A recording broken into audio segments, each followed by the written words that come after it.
O Fortaleza conhece a sua primeira derrota no Campeonato Brasileiro e ela aconteceu para a equipe do Bahia lá na Arena Fonte Nova, em Salvador, na noite de ontem. O nosso tricolor do PC acabou sendo derrotado, tendo um jogo de não muita, na verdade, nenhuma efetividade, de falhas defensivas que, enfim, acabaram resultando na derrota, no caso, a primeira nesse Campeonato Brasileiro de 2024. Vamos falar sobre isso depois da vinheta e comentar sobre, enfim, né, os erros que levaram a essa derrota. Simbora que tá começando mais um vídeo aqui no canal.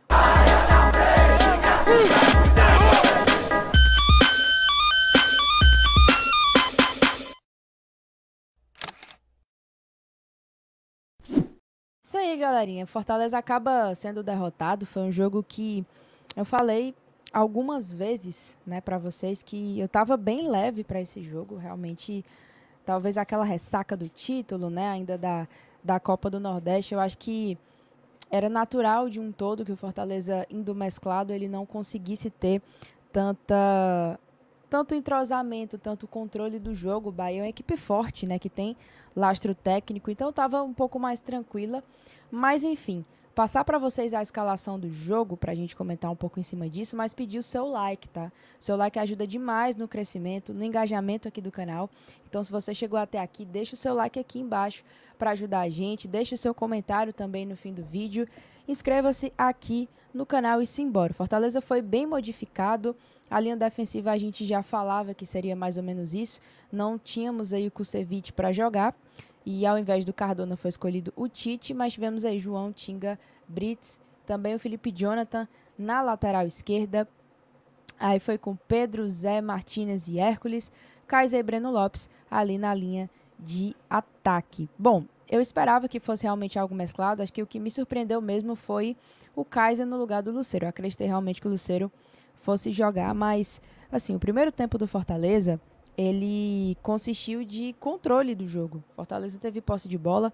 O Bahia até teve uma chance bem perigosa, uma escapada ali no ataque. O Everton acerta um passe para o Jean Lucas, mas o Jean Lucas mandou a bola na lua.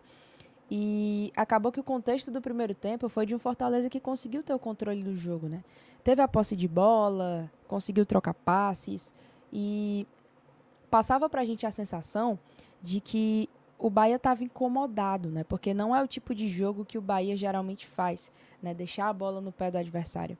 O Bahia, ele gosta de ter a posse, ele gosta de criar oportunidades. E aconteceu que o Fortaleza, por conseguir ter esse controle do jogo, mesmo com o time modificado, mesmo com um meio um pouco mais pesado do que, por exemplo, se tivesse o Rossetto ali no lugar, sei lá, do Pedro Augusto ou do Hércules,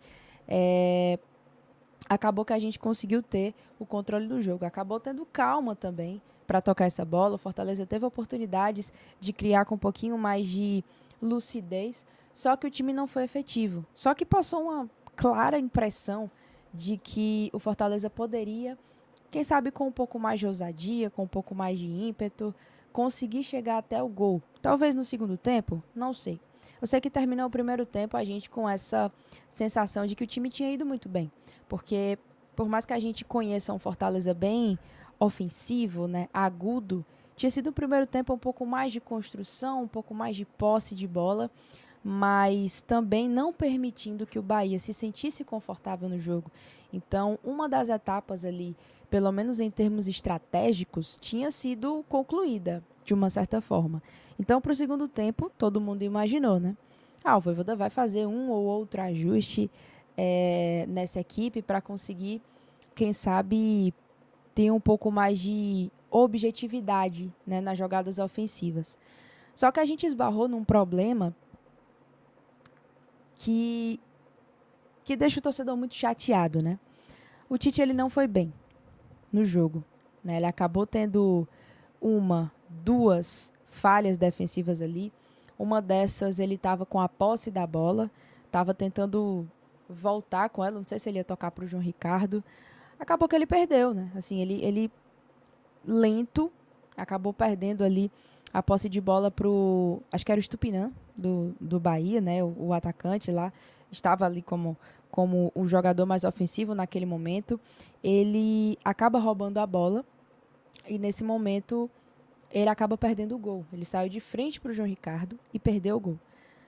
Só que assim, o torcedor do Fortaleza ele já estava com uma sensação de que, pô, por mais que nessa jogada não tenha dado certo, ele perdeu ali a oportunidade, só que já não era a primeira falha, certo? E acabou em um outro momento o Tite indo tirar uma bola e também furando, né? Tendo uma falha ali, o Bahia perde mais uma chance. E a sensação ela ficou muito mais forte de que, de alguma forma, estava amadurecendo o gol do Bahia. Não por um grande volume ofensivo, mas porque a gente estava falhando demais e do mesmo lado. Para mim, o Tite, ano passado, ele foi o nosso melhor zagueiro. Só que ele não vive boa fase. A gente sentiu realmente que, de um todo, alguma coisa poderia acontecer ali. E eu acho que essa sensação que a gente teve, ela possivelmente não deve ter sido a mesma sensação do Vojvoda, por exemplo. Porque o Vojvoda não fez muita coisa, né, para corrigir esse problema. Então, acaba que o Bahia consegue fazer um gol exatamente numa subida, né? O Jean Lucas, ele ganha na bola aérea do Tite e ele consegue fazer um gol de cabeça. E o Bahia, ele, no fim das contas, não precisou ter tanto volume ofensivo, tanto controle da posse, como geralmente ele tem em casa. Porque ele foi efetivo e o Fortaleza ele não conseguiu ser. Fica para o torcedor do Fortaleza aquele gostinho amargo de que poderíamos ter conseguido sair de lá com os 3 pontos, ou pelo menos com empate, né? Só que o Fortaleza ele foi punido, né, pela falta de efetividade, talvez a falta de ousadia, né? Assim, em determinado momento do jogo, o Vojvoda poderia ter deixado o time mais agudo e foi ficar mais agudo depois que já tinha tomado o gol. Mas a minha chateação realmente ela passa muito por essas falhas defensivas que todo mundo sentiu que iria acontecer e queria resultar no gol do Bahia e acabou realmente resultando. E o Fortaleza nesse momento, a gente correndo aqui agora para a tabela, tá? Passar os resultados para vocês.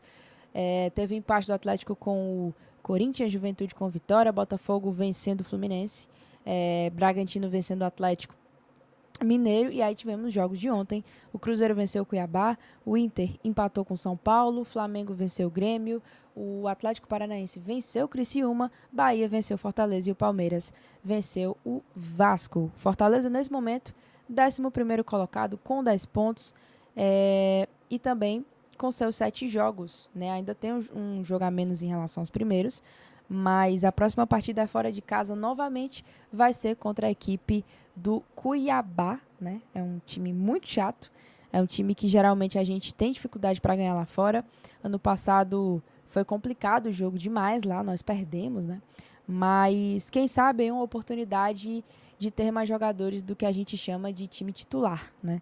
Então, assim, para mim o apanhado geral do jogo é o seguinte: tivemos chances de vencer, conseguimos ser competitivos com um time bem mesclado, mas para mim faltou um pouco mais de agilidade do Vojvoda nas mudanças e, claro, o reconhecimento de algumas falhas defensivas que precisam ser urgentemente corrigidas. E se não vive uma boa fase, bota o Cardona para jogar, porque, assim, realmente é algo que chateia e deixa o torcedor bem, bem irritado. Mas, enfim, eu quero saber a sua opinião acerca desse jogo. Deixe aqui nos comentários. Não esqueça o seu like. Até mais tarde para a gente fazer uma live bem mais elaborada sobre todos esses assuntos. Valeu, até a próxima aí. Tchau!